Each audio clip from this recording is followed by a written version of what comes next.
The 24th annual Halifax Pop Explosion starts tomorrow night.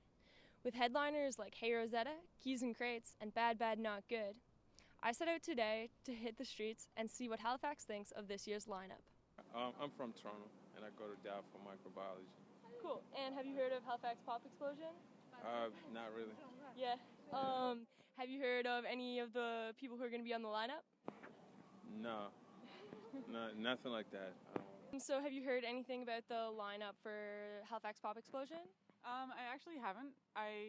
Some of my friends are really into going, but I've kind of, I don't know if I do it on purpose, but I kind of overlook it. Do you think there's any reason why you kind of overlook Pop Festival, or?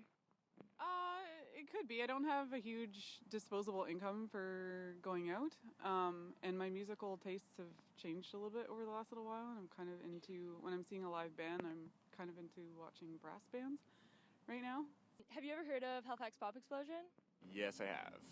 Have you ever gone to any of the events with Pop Explosion? No, I haven't. Is there any reason why you haven't gone, or? I don't get out much. I'm usually at home making things. Fair.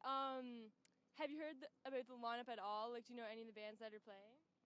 So have you heard anything at all about Pop Explosion this year? Yeah, I have.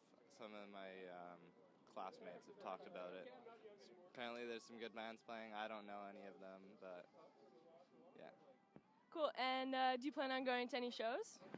No, I'm broke. Have you looked into Halifax Pop Explosion at all this year? I had a look at a few of the acts there. Yeah, some of it looks pretty good. I'm probably not going to be around for some of it as I'm going to be out of town. But I was sorry to see that Charles Bradley is no longer part of the festival. But that's because of his health issue, and there's not really much we can do about that. And I suspect a lot of people of my age bracket would probably be most interested in somebody of his ilk.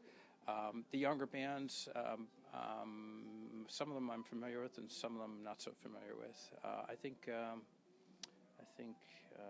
Mo Kenny was playing the Cone, and again, I won't be around for that, unfortunately.